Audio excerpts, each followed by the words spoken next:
Mas dan Mbak. Baik nggak? Gimana, ada yang nggak masuk sekarang? Ada beberapa, ada yang telat juga. Ya, semoga nanti bisa menyusul kita, gitu ya. Oke, sebelum kita mulai pelajaran pada sore hari ini, alangkah baiknya kita berdoa menurut kepercayaan masing-masing. Berdoa, dipersilakan.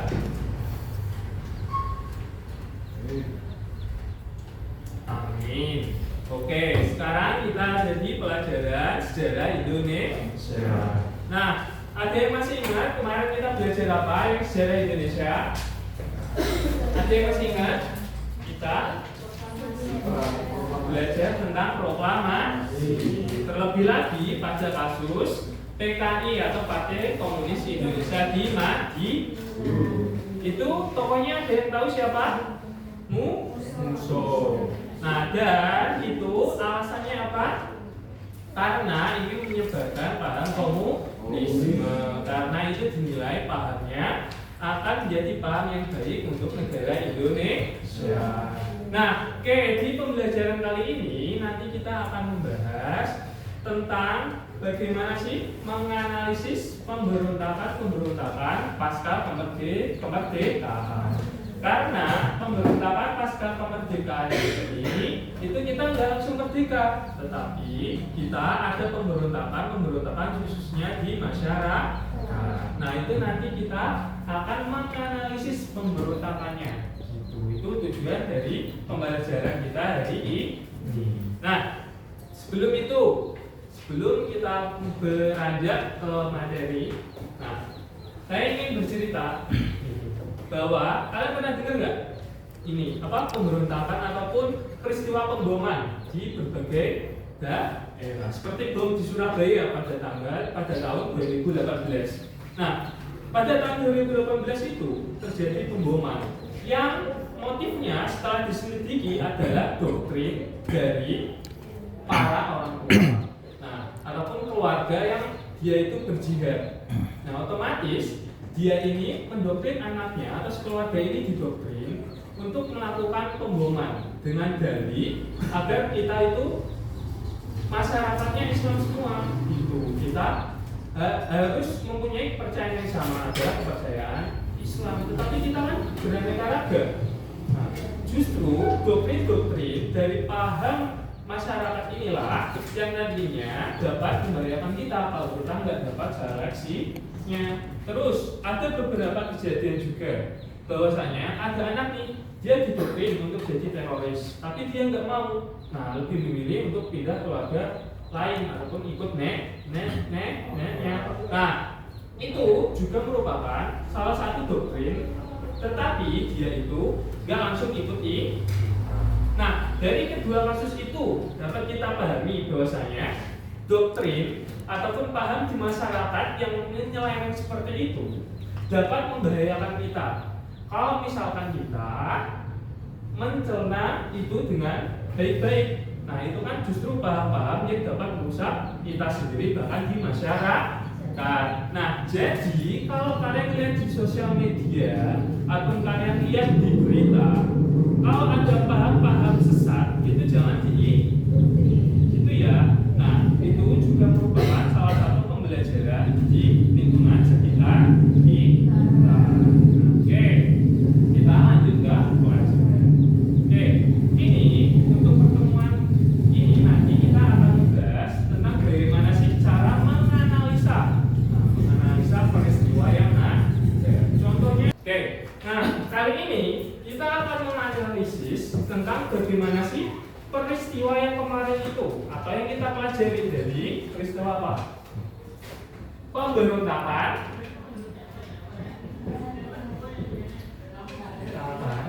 PKI di Madiun. Nah, ini kan salah satu pemberontakan yang ada setelah kemerdekaan Indonesia. Yang tokohnya itu, tokoh pencetusnya sendiri adalah Musso. Dia ini seorang politikawan yang mana dia ini mendapati atau memahami paham-paham barat, yakni paham komunisme, yang dia ini ingin untuk Indonesia ini menjadi negara komunis dengan dalih menyetarakan kelas-kelas sosial yang ada. Nah ini kita beri nama judul, yang ini pelaku. Terus waktunya kapan? Nah, pada tahun sekitar 1945 sampai 1948. Nah ini lalu kita lihat nih, kalau kita menganalisis ini, itu yang paling penting kita lihat di sini adalah hal ini. Nah, adalah ini penyebabnya. Ini paham komunisme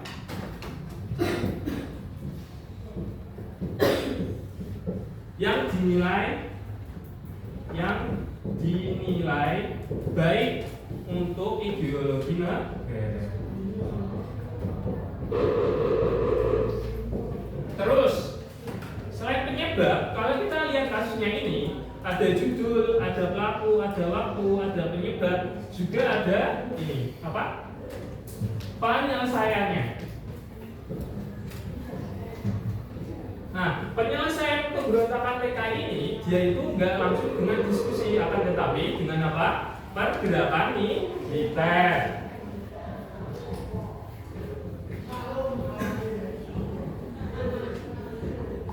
Nah, jadi ini adalah unsur apa nama pemberontakannya, terus pelakunya siapa, waktunya kapan, penyebabnya apa, lalu penyelesaiannya apa. Nah ini adalah cara mudah untuk kita menganalisis suatu peristiwa sejarah. Nah contoh selanjutnya adalah LDI atau TII. LDI atau TII itu adalah sama-sama mirip, kayak dia ingin menyebarkan paham komunisme, tetapi lebih kepada paham ini, paham Islam gitu. Nah akan tetapi itu juga muncul pergolakan-pergolakan di Indonesia sehingga tidak diterima karena kita negara yang multikultural gitu ya. Jadi 5 kelompok. Nah 5 kelompok ini itu isinya 1-4 orang. Nah kalian analisis salah satu pergolakan setelah kemerdekaan. Contohnya PKI itu bisa, lalu LDTI. Ini dijelasin, ditulis ini ya. Judul pergolakannya apa? Tahun pergerakannya apa? Tempat pergolakannya apa? Mengapa? Siapa? Dan bagaimana? Nah, sudah jelas? Jelas. Nah, ini kita bagi kelompok. Ini kelompok 1, kelompok 2, kelompok 3, kelompok 4, kelompok 5. Gitu ya. Nah, ini kita bagi. Ini kelompok 1, kelompok 2 di belakang, kelompok 3, kelompok 4, terus kelompok 5. Oke, itu kalau nggak ada yang nggak paham bisa ditanyakan. Oke, silakan bisa diskusi kelompok. Itu kalian kerjakan LKPD-nya ya sesuai yang ada di sini. Contohnya pergerakan LDI atau TII.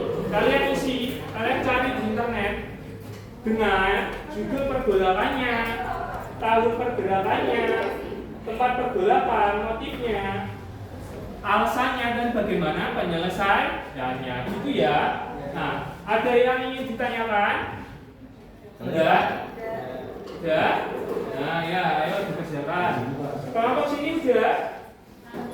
Nah, oke. Kelompok sini udah? Belum.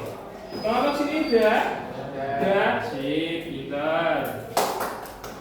Nah, kelompok Habib udah? Sudah? Oke, sip, gitu ya.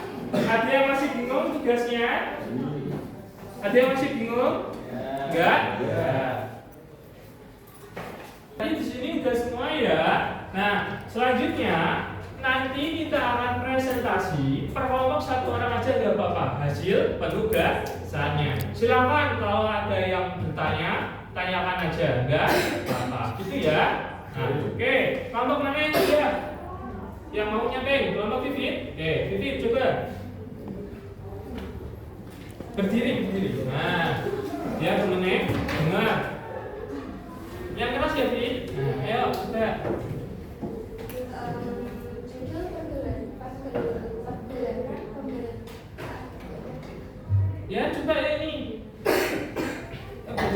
Ya Panik bacain tolong. Nah. Judul pergolakan pemberontakan Republik Maluku Selatan tahun pergerakan 1950, tempat pergolakan di Ambon, Maluku Selatan. Motif keinginan berbagai masyarakat Maluku untuk memisahkan diri dari NKRI, dipicu kekecewaan terhadap pemerintah pusat dan adanya pengaruh Belanda yang ingin mempertahankan pengaruh di Maluku. Oke. Beri applause untuk kelompok 2, tepuk tangan. Dari kelompok 2 itu menjelaskan tentang pergolakan di Maluku. Coba di sini ada yang masih bingung nggak atau mau tanya? Saya. Oke, Habib, silakan Habib, berdiri dulu Habib. Nah, ya.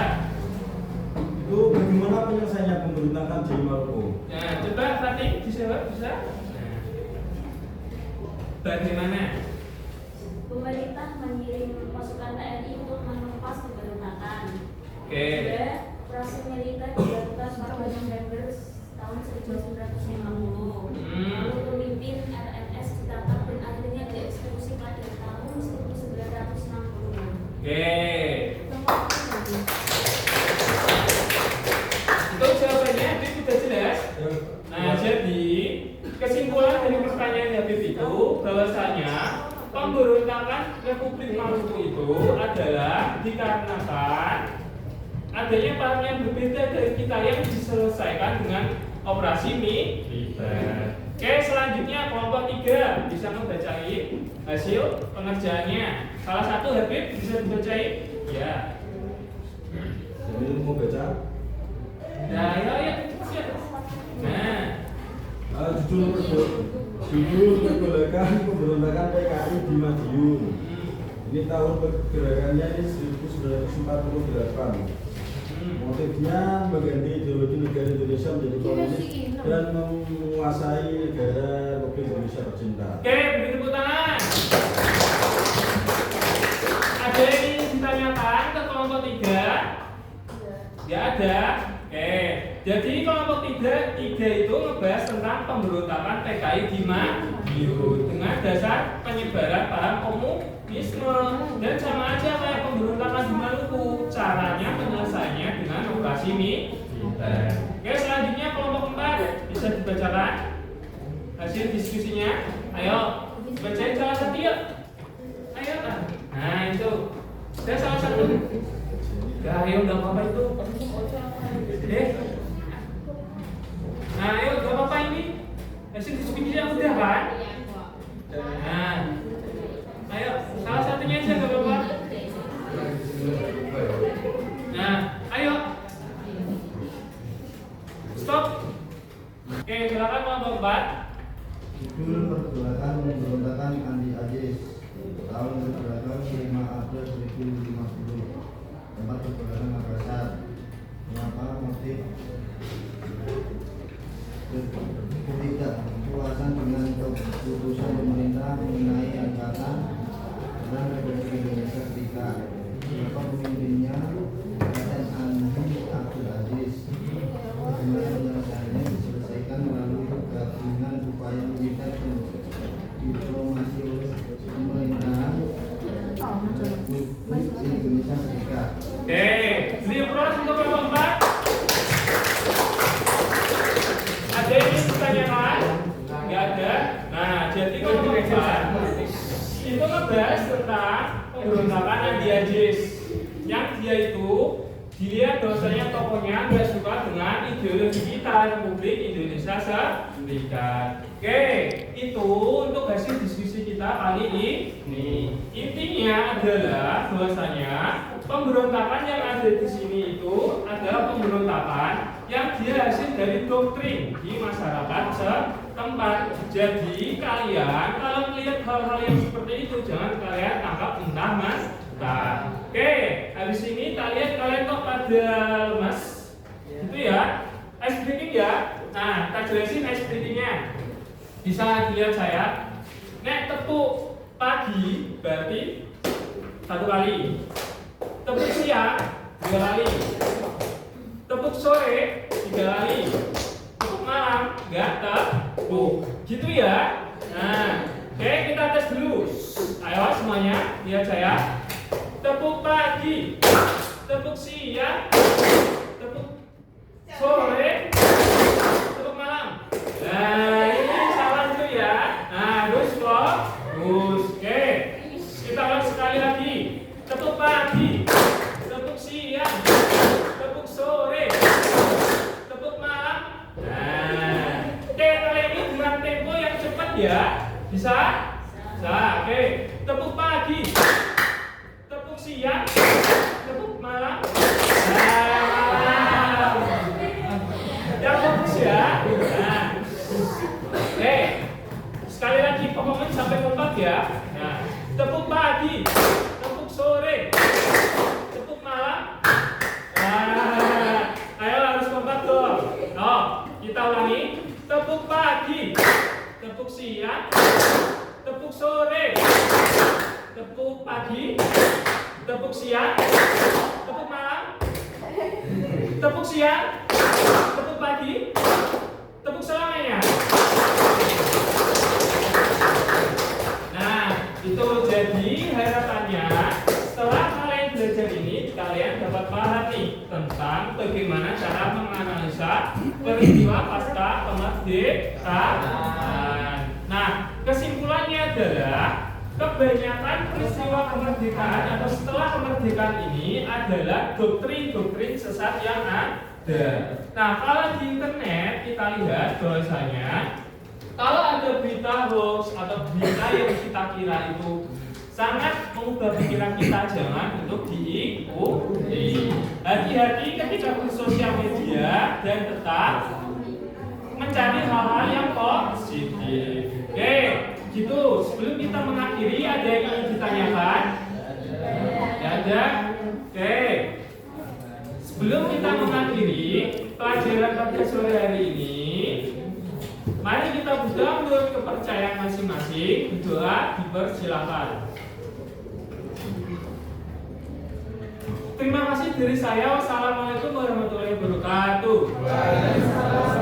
Oke, ketika di akhir pelajaran ini, untuk pertemuan selanjutnya nanti kita akan membahas tentang bagaimana respon masyarakat terhadap pergolakan ataupun paham-paham yang bertentangan dengan paham Pancasila. Gitu ya, disiapin, bisa belajar di rumah.